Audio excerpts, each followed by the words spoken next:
Hello সবাইকে, সবাই কেমন আছো? আশা করি খুব ভালো আছো। আমার চ্যানেলে তোমাদের সবাইকে জানাই অনেক অনেক ভালোবাসা। আজকের দিনটা ছিল লক্ষ্মী পুজোর দিন। আমি সকাল সকাল স্নান টান করে রেডি হয়ে চলে এসেছি বাপের বাড়িতে। আজ আমার বাপের বাড়িতে ছিল লক্ষ্মী পুজো। আর দেখতেই পেলে মা অলরেডি ঠাকুরের সব কিছু সুন্দর করে মুছে জোগাড় করে রেখেছে। আর আমি এসে এবার ড্রেস চেঞ্জ করে বসে পড়েছি ঠাকুরকে স্নান করাতে। ঠাকুর স্নান করাবো, সিংহাসনটা পুরো রেডি করব, সুন্দর করে ঠাকুরকে সাজাবো। আর প্রত্যেক বছর আমি নিজে হাতে এই কাজগুলো করি, তাই এই বছরও তার ব্যতিক্রম হবে। আর এই কোজাগরি লক্ষ্মী পুজো আমার শ্বশুর বাড়িতে নেই, কিন্তু আমার বাপের বাড়িতে আছে। তাই জন্য একদিকে বলতে পারো সুবিধাই হয়েছে, বাপের বাড়ি এসে এগুলো করতে পারছি। আর আমার না ঠাকুরের জোগাড় করতে খুব ভালো লাগে, মানে ঠাকুরের যে কোনো কাজ করতে ভীষণ ভালো লাগে। আমি জন্মাষ্টমী, লক্ষ্মী পুজো এগুলোতে প্রত্যেক বছর বাড়িতে নিজে হাতে আমি কাজ করি। আমার ভীষণ ভালো লাগে। তোমাদের সাথে কথা বলতে বলতে দেখতেই পেলে আমি এখানে মা লক্ষ্মীকে মধু, ঘি, দুধ সব দিয়ে স্নান করিয়ে নিয়েছি। তারপর এবার সুন্দর করে মুছিয়ে আমি এবার ড্রেস পরাবো। এখন ঘড়িতে প্রায় 12টা বেজে গেছে। মাও ওইদিকে স্নান টান সেরে কাজকর্ম করছে, কারণ এইদিকে ঠাকুরের ভোগ রান্না করতে হবে। যেহেতু আমাদের লক্ষ্মী পুজোতে ঠাকুরকে ভোগ করে দেওয়া হয় লুচি, সুজি, মালপোয়া যেগুলো হয় আর কি, সেই রকম সব ভোগ করে দেওয়া হয়। তো আমি এখানে ঠাকুরের সিংহাসন এগুলো রেডি করছি, কারণ আমার নিজে হাতে গোছাতে ভীষণ ভালো লাগে। তাই প্রতি বছর এই ডিপার্টমেন্টটা আমার হাতেই থাকে। এরপরে এইদিকে গুছিয়ে তারপরে মায়ের সাথে যাব ভোগ রান্না করতে। ওই দিকের কাজগুলো তখন গিয়ে সারবো। আর পুজো তো সন্ধেবেলায় হবে। কোজাগরি লক্ষ্মী পুজো তোমরা জানো সকলে হয়তো, যে সন্ধে না লাগলে হয় না।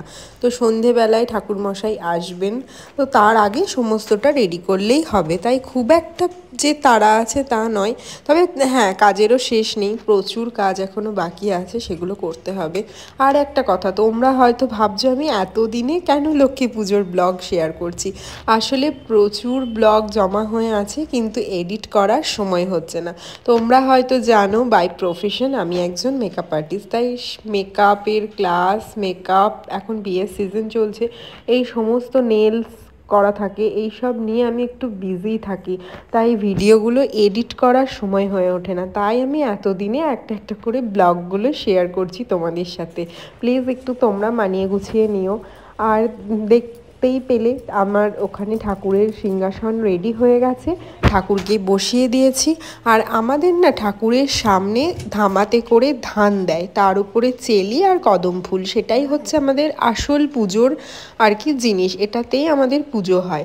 আর আমাদের যেহেতু পিতলের মা লক্ষ্মী রয়েছে, তাই মা লক্ষ্মীকে বসিয়ে তার সামনে ধামাতে ধান দেওয়া হয় এবং সেটাই পুজো করা হয়। তো সেটাই ওই জায়গাটা পুরো রেডি করে নিলাম। আর এখানে ছাড়াচ্ছিলাম পদ্ম ফুল, আর ফুলগুলোকে সমস্ত বেছে ঠিকঠাক করে প্যাকেটে করে মুড়িয়ে রাখলাম, কারণ পুজো হবে সন্ধেবেলায়। যদি এগুলোকে ঠিকঠাক করে না মুড়ে রাখি সমস্ত ফুল নেতিয়ে যাবে। সেই জন্য ফুলগুলোকে রেডি করে প্যাকেটে গুছিয়ে রাখলাম, সন্ধেবেলায় ঠাকুরমশাই আসলে ফুলগুলো খুলে দেব। আর তারপরে ওইদিকে গোছানো সেরে চলে এসেছি ভোগ রান্না করতে। এখানে মা বেলে দিচ্ছে লুচি, আর আমি সেগুলো ভাজছি। আমার না খুব একটা লুচি বেলতে ঠিকঠাক হয় না, মানে আমি লুচি বেলতে একদমই পারি না। রুটি বেলতে পারি, যেহেতু সেটা ময়দা বা আটা দিয়ে করা হয়, কিন্তু ওই তেল দিয়ে টেনে টেনে যে বেলাটা, সেটা আমি একদমই পারি না। তাই মাকে বলছিলাম তুমি বেলে দাও, আমি তাড়াতাড়ি ভেজে নিচ্ছি। তারপরে লুচি ভাজা কমপ্লিট করে এখানে করছি মালপোয়া। এটা আমি করতে বেশ ভালোই পারি, কারণ প্রত্যেক বছর করতে করতে এটা অভ্যাস হয়ে গেছে। আর এখানে মালপোয়ার যে ব্যাটারটা হয় সেটা খুব ভালো করে গুলে নিয়েছিলাম। এর মধ্যে ময়দা, সুজি, নারকেল কোড়া, মৌরি, চিনি এই সমস্ত দেওয়া হয়, তো সেটা দিয়েই গুলে নিয়েছিলাম। আর মালপোয়াগুলোকে ছোট ছোট করে ভাজছিলাম, কারণ লোকজনকে প্রসাদ দিতে হবে, বেশি বড় করলে অনেকেই খেতে চায় না, তাই ছোট ছোট করেই ভাজছিলাম। তারপরে মা করছে এখানে নাড়ু, 2 রকমের নাড়ু হবে, নারকেল চিনির নাড়ু, গুড়ের নাড়ু। তাই মা এখানে নাড়ুটা করছে। আর তারপরে আমি এখানে চলে এসেছি খই বাছতে। খইয়ের মধ্যে প্রচুর ধান ছিল, তো সেগুলোকে বাছছি, কারণ এখানে মুরগি হবে খইয়ের। আর তোমাদের সাথে কথা বলতে বলতে দেখো পুরো ঠাকুরের জায়গাটা গুছিয়ে নিয়েছি সুন্দর করে। ঘড়িতে এখন বাজে প্রায় 7টা, ঠাকুরমশাই আসার সময় হয়ে গেছে, সেই জন্য খুব ভালো করে গুছিয়ে নিয়েছি। তোমরা দেখে কমেন্ট করে জানিয়ে তো যে আমি কেমন গুছিয়েছি, তোমাদের কি ভালো লাগলো? আমি তো চেষ্টা করেছি মন প্রাণ দিয়ে ঠাকুরের সামনেটা সুন্দর করে গোছানোর। আর আমার ওই যে বললাম, নিজে হাতে এই ঠাকুরের সামনে গোছাতে ভীষণ ভালো লাগে। মা গুছিয়ে ভোগগুলো রান্না করে দেয়, কিন্তু আমি ঠাকুরের সামনে গোছানোর কাজটা আমি প্রত্যেক বছর নিজে হাতে করি। আর ভোগে অনেক কিছু করা হয়েছিল, লুচি, সুজি, মালপোয়া, নারকেলের গুড়ের নাড়ু, চিনির নাড়ু, আরও অনেক কিছু, মুরগি, তো বেশ খানিক কিছুই ভোগ করে দেওয়া হয়েছিল ঠাকুরকে। আর এইদিকে পুরোহিত মশাইও চলে এসছে, আর এসে উনি বসে পড়েছেন পুজো করতে। সম্মুখে শ্রী শ্রী যজ্ঞজাগরি লক্ষ্মী দেব্যাই নমঃ। ওম চিত্রপটস্থ দেবদেবীগণেভ্যো নমঃ। ইতি গন্ধপুষ্পে ওম মাস ভক্ত বলায় নমঃ। ইতি গন্ধপুষ্পে ওম মাস ভক্ত বলায় নমঃ। ওম ইতি অধিপতে বিষ্ণবে নমঃ। এতৎ সম্প্রদায় ভূতাদিগণেভ্যো নমঃ। ওম ভূতা পেতা পিশাচস্য বসন্তলে ভূতে ভূতা তে ভূতা বত্তা দলিরেষা উষাদিতে ওম হ্রিং ওম শ্রীং লক্ষ্মী দেব্যাই নমঃ। ওম ভূতাদ্বয় খংস্যা দ্বিভুজাং দ্বিদবাসনং প্রসন্নবদেবং যক্ষ ব্রজং সেবিতাং। ওম নমঃ কুবের। শুরু হয়ে গেছে ঠাকুরের আরতি। ঠাকুরমশাই আরতি করছেন। আর কোজাগরি লক্ষ্মী পুজোতে কোনো কাসর ঘণ্টা বাজানো হয় না, তাই বিনা কাসর ঘণ্টায় ঠাকুরের আরতি হচ্ছে। এবার অঞ্জলি শুরু হবে। কুণ্ডলিকাক্ষ সবাহ্য অভ্যন্তর সূচি নমসূচি নমসূচি নমসূচি।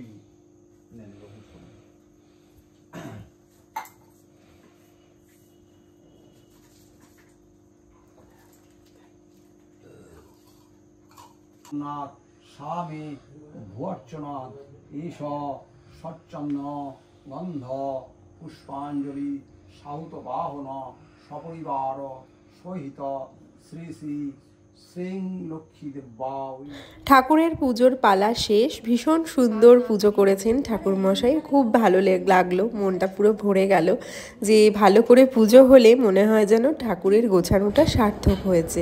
তো তারপরে ঠাকুর সবাইকে প্রসাদ দিয়ে রাতে আর শরীর ভালো লাগছিল না কালকে, তাই আর ব্লগটা কমপ্লিট করা হয়নি। ব্লগটা পরের দিন আবার শুরু করছি। চলে এসেছি আমি বাপের বাড়ি থেকে শ্বশুর বাড়িতে। কালকে রাতে ওখানেই ছিলাম, কাল আর বাড়ি আসিনি। আর আমাদের পাড়াতেও হয় লক্ষ্মী পুজো, মানে শ্বশুর বাড়ির পাড়াতে। এইটা আমাদের দুর্গা মন্দির, এখানেই দুর্গা পুজো, কালী পুজো, লক্ষ্মী পুজো সমস্ত পুজো হয়। আর এই লক্ষ্মী পুজো উপলক্ষে তার পরের দিন সবাইকে ভোগ প্রসাদ খাওয়ানো হয়। আর আজকেই ছিল সেই উৎসব, লক্ষ্মী পুজোর পরের দিন। তো আমি চলে এসেছি শ্বশুরবাড়ি, আর আমিও এখানে খেতে চলে এসেছিলাম। আর সবাই পাড়ার লোক এসছে, দেখতেই পাচ্ছ কি সুন্দর লাগছিল। এখানে আজকের ভোগের খিচুড়ি, 2 রকম তরকারি, পায়েস, বোঁদে, অনেক কিছু করা হয়েছিল। তো চলো আজকের ব্লগটা এখানেই শেষ করছি। সবাই ভালো থেকো, সুস্থ থেকো, সাবধানে থেকো। আর আমার ভিডিও ভালো লাগলে অবশ্যই আমার চ্যানেলটাকে সাবস্ক্রাইব করে দিও। চলো তাহলে আজকের মতো এখানেই টাটা।